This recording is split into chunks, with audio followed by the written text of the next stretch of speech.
But you have to believe it. And I'm not just talking about the little kids. See, I'm talking about everybody. He gave me a vision, and I'm already past 50 years old. But he's given me another vision. And I have a whole lot of more years to go, what do you say? A whole lot of more years to go doing the works of God.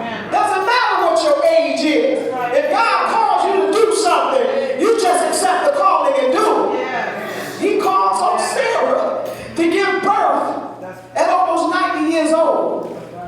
Is anything impossible for God? No, absolutely not. Be somebody nobody thought you could be.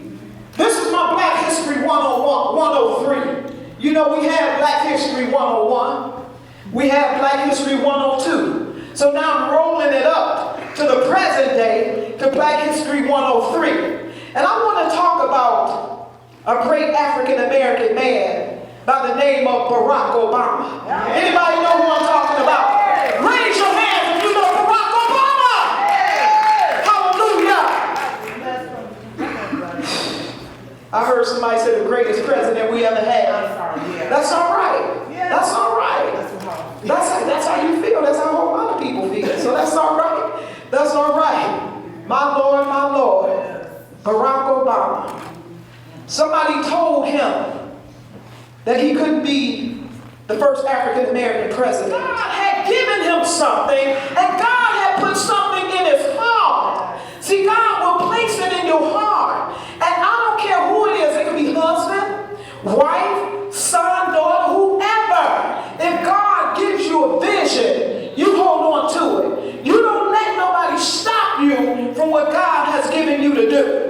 If I had listened to people after Pastor Harold Taylor died, none of this would be here today. None of it. See, I listen to God. Listen to President Barack Obama. He made up in his mind that he was going to make history by being the first African-American president of the United States. That's what he made up in his mind to do. And that's what he pledged in his heart to do. Regardless to statistics, regardless to whatever, he had purpose in his heart that he was going to be the first African-American president of the United States. Amen. Yes. Bullet point 2. Now, before running for president, he had to run for another office. Look at bullet point number 2. He ran against a man by the name of Bobby Rush for U.S. Representative for Illinois, 1st Congressional District. You know, when he left Hawaii, he moved to Illinois, Chicago, Illinois. So he was running for the U.S. Representative, 1st Congressional District seat. That's what he was running for. But guess what? The man he was running up against, this man was so airtight until nobody ran against him. Who remembers the first Coleman Young? Okay. Anybody remember? I know that was before the little millennials' time. That was before the little millennials' time. But Coleman Young was one of the greatest African-American mayors that we've ever had. He did so much for the city of Detroit. And see, I've shared this testimony with you all once before. You know, when I was growing up as a kid, I used to be so afraid of the police. I actually thought the police were the bad guys. You know why? Because I witnessed them with my own relatives, my Uncle Spunky, how they used to be arrested for no reason. They could be driving in the car, him and some of his friends. And who remember the stress? The stress police. Those are the ones. That's right. You know, I'm going to give you a short definition of the stress police. They were like the KKK who had traded in their sheets and put on blue police uniforms. That's what the stress police were. And maybe it wasn't a coincidence they were named stress. Then they used to stress people out. They would harass our African-American men, throw them in jail, just harass them. And I was a witness how they harassed some of my relatives for no reason. When I would see the police, I would just go to crying. I did not know that a policeman's job was to protect and serve. I thought his job was to harass, throw handcuffs on, and throw your butt in jail. Because I have witnessed him doing that. But here comes an African-American man by the name of Coleman A. Young. I ain't talking about the Coleman Young that's alive today. That's his son. I'm talking about the original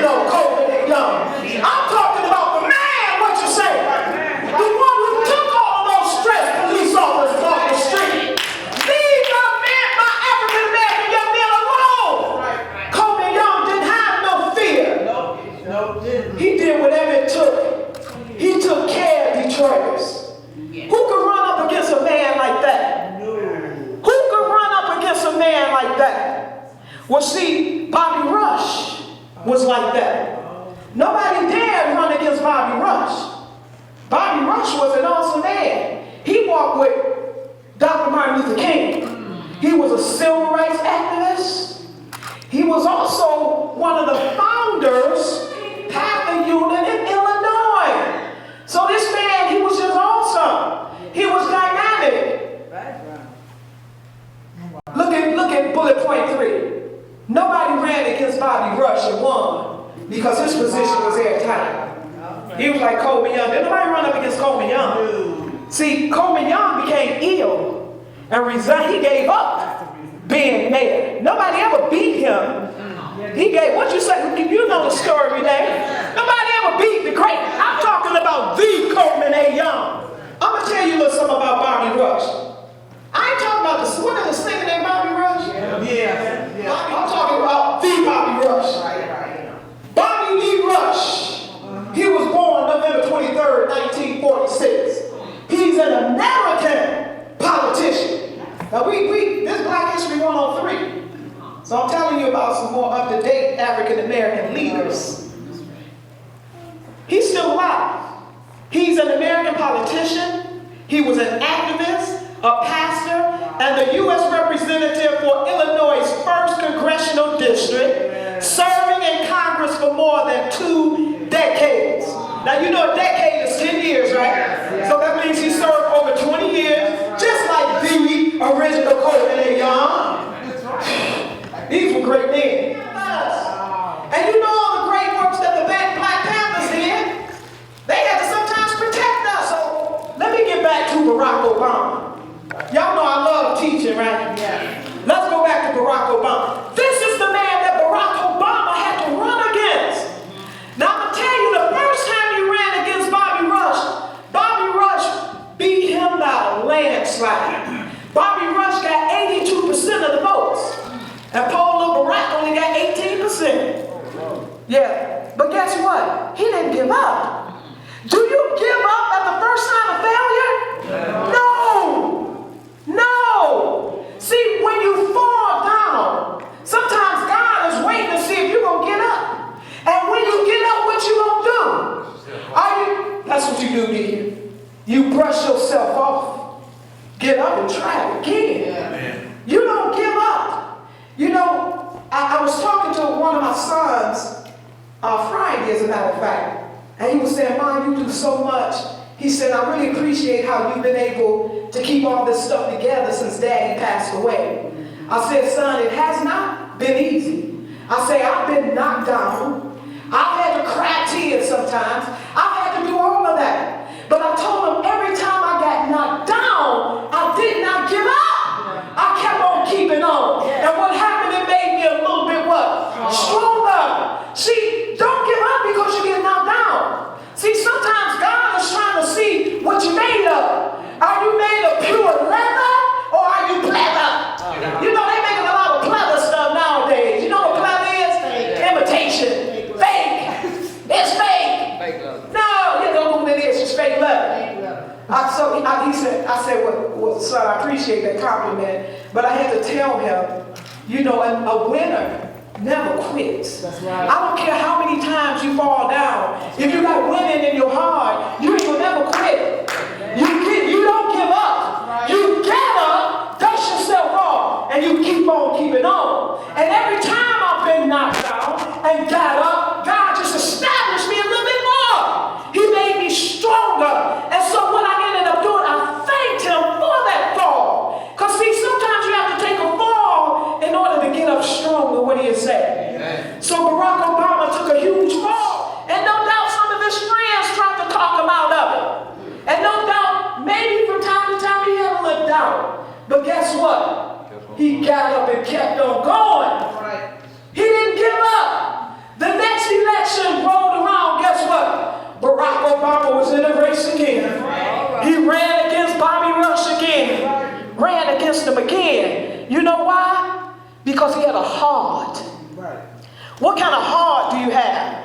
See, See, I think that's why God likes me, loves me so much, because of my heart. Yeah. See, once I make up in my mind to do something, can't no devil in hell stop me. Determination. That's what you have to have. You cannot be a weakling in this society and make it. I don't care if you take a fall.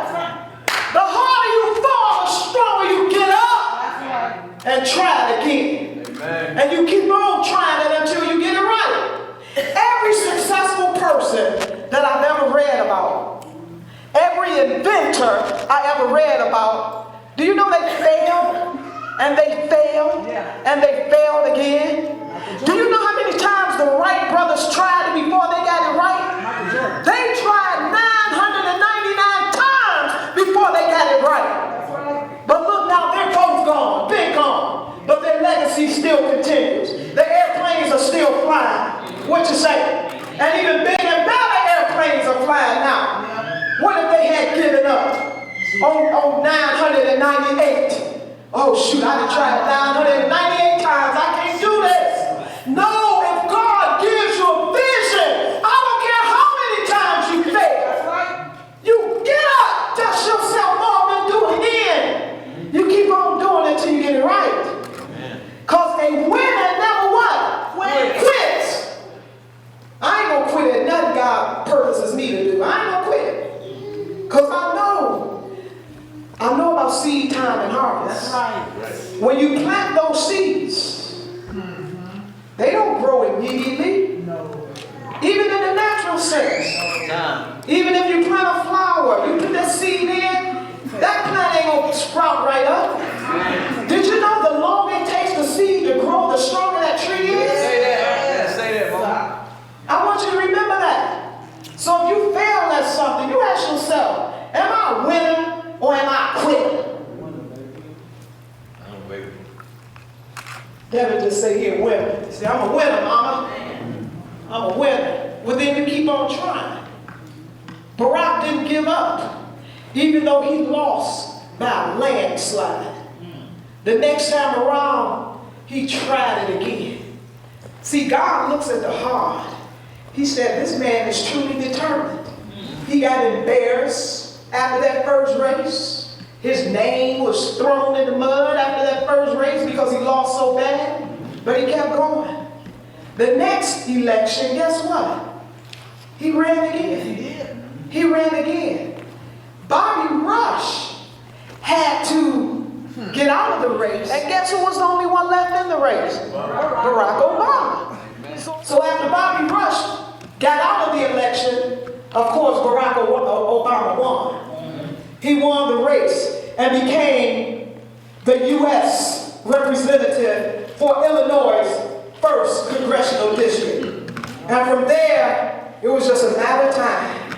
Just a matter of time before he fulfilled his vision. See, he had a vision. He wanted to make history. He wanted to be the first African-American president of the United States so that he could pave the way for other children. And of course, that's what he did. Clap your hands for him. This is Black History 103. Now, brothers and sisters, I'm going to give you some even more deeper history. I'm going to go even deep into history. You know, we're taught in the textbooks that George Washington was the first president. How many of you were taught that in history? That's what they teach. That's what they teach. But guess what? That's not true. That's not true. Yeah, I taught this before. The actual very first president was a black man by the name of, who remembers? Start with a J. John Hanson. John Hanson was really the very first. See, it really wasn't called the United States at that time. Because during that time, we were made up of colonies. I'm going deep in history now. The 13 colonies, which were up under the British rule. Okay? So they really call them the Great Britain colonies, the British colonies, sometimes just the 13 colonies. It wasn't until after the Revolutionary War. That's what the Revolutionary War was all about. You know, the people over here got tired of King George. He was the king at that time, ruling them. They imposed all these high taxes, but they did not have any representation in government. So they got sick of, when you're going to be imposing these high taxes, at least give us a voice in government, which they did not do, so that's why they revolted. That's where the word revolutionary comes from. They revolted and it started the Revolutionary War, which George Washington was the one of the army. General. The general. He was the general. He was the general of the army at that time. Now, after America defeated Great Britain, they became independent. The Declaration of Independence was signed. What holiday represents the Declaration of Independence? The 4th of July. The 4th of July was celebrating our independence from Great Britain. We were no longer ruled by Great Britain's rule. But let me tell you this, after the war, I'm leading up into John Hanson now, I just wanted to give you that little history. After the war, all the troops were like, they came to the government office, they were like, we want to be paid. We want this and we want that. But the government did not have the funds to give them. So they said, if you don't have the funds, we're going to turn this government upside down. All those people in the Congress, they were so frightened, they ran away. And the only person left standing was a brother by the name of John Hanson. That's how he became the actual first president. You know, George Washington was the 8th president. He wasn't even the 2nd president. Wasn't even the 3rd or the 4th or the 5th or the 6th or the 7th. He was the 8th president. See, back then, the president's term was only 1 year. John Hanson was the president for the first year.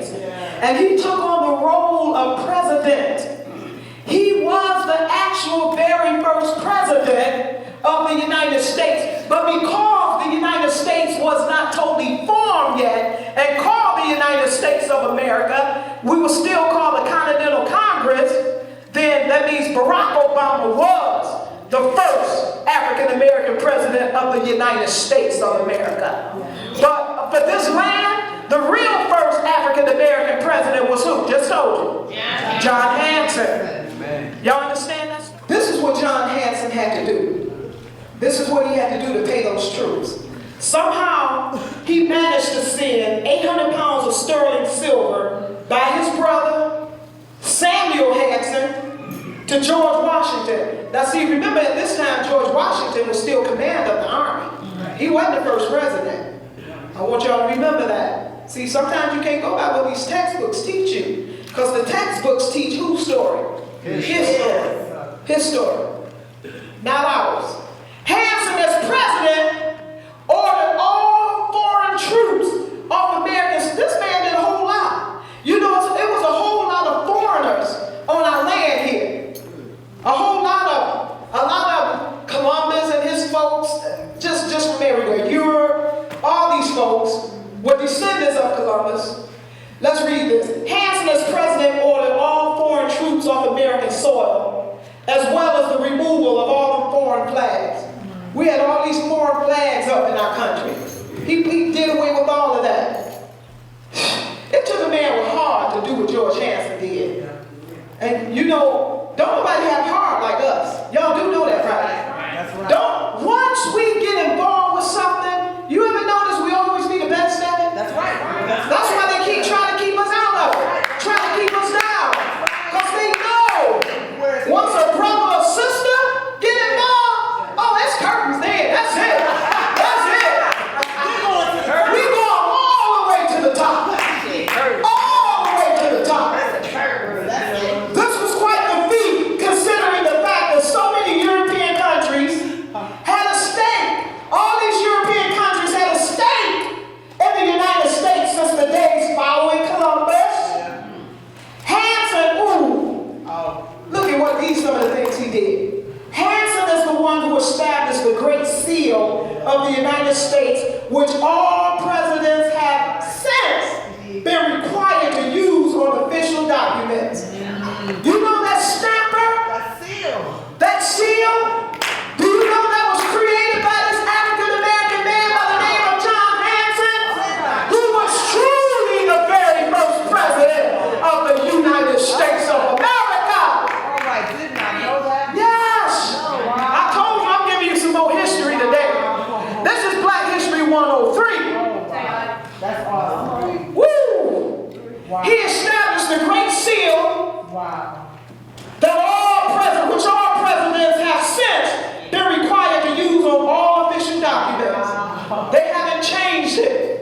since John Hanson. Wow. Ain't that beautiful? That is awesome. That's awesome. See, this is stuff they don't teach you in the history books.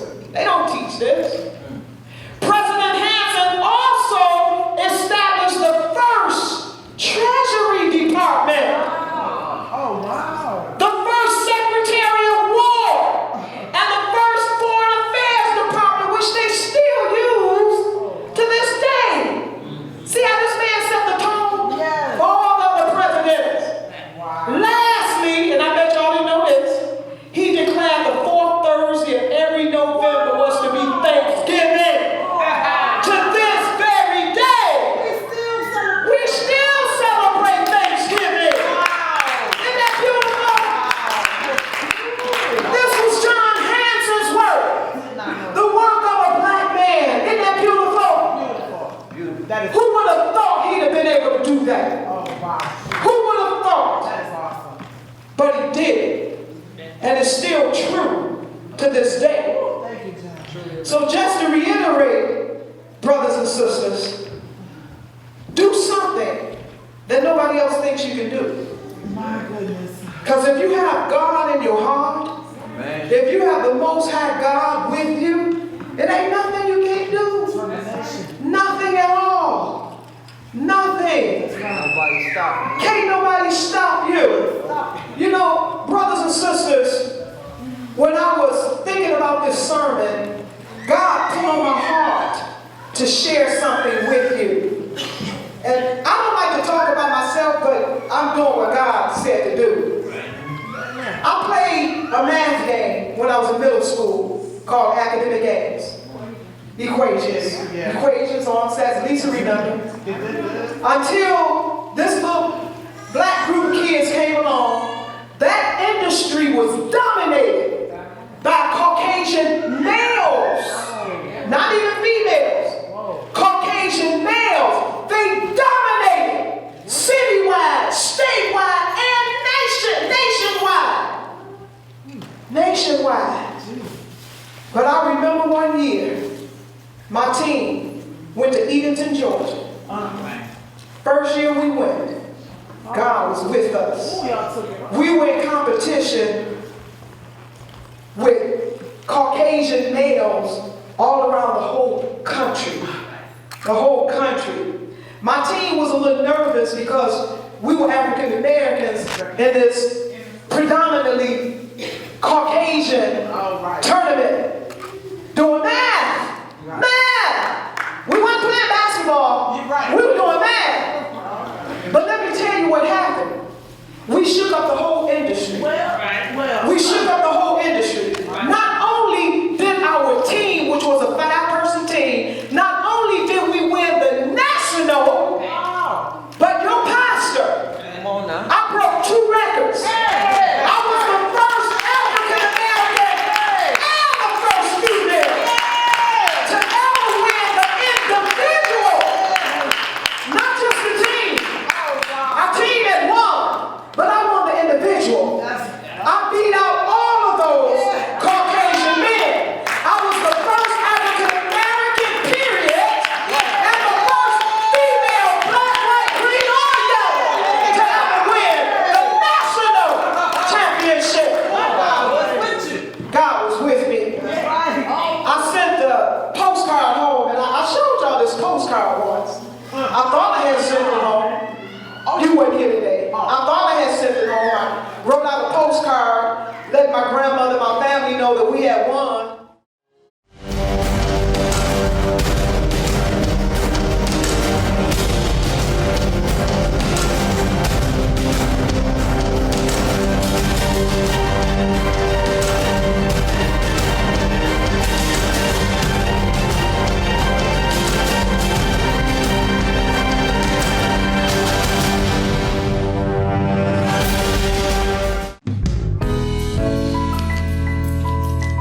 Thank you so much for watching The Power of Praise. My name is Dr. Savina Lachelle Taylor, and I am the pastor of Unity Mission Church. If If you would like to support our ministry and help to keep our broadcast on the air, a broadcast that is viewed by a multitude of people, a broadcast that have touched the lives of so many, please send donations to our website, unitymissionchurch.com or unitymissionchurch.org. You may also send checks or money orders made payable to Unity Mission Church to our address, 1335 Oakman Boulevard, Detroit, Michigan, 48238. When you support this ministry, brothers and sisters, you are actually assisting us with supporting the community. We assist with feeding the hungry. We support families with social and economic needs. We provide jobs. We provide a multitude of after-school programs.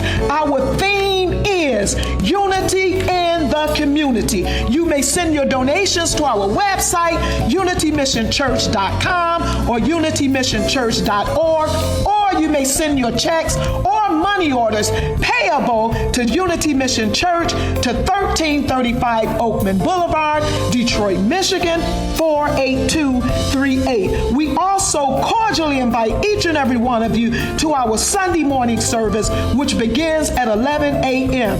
Here you can truly witness the power of the Most High God showing up and showing out. We thank you in advance for your support, and may God continue to bless you abundantly. In Jesus' name, amen. Once again, if you are looking for a great dentist, if you're looking for a pain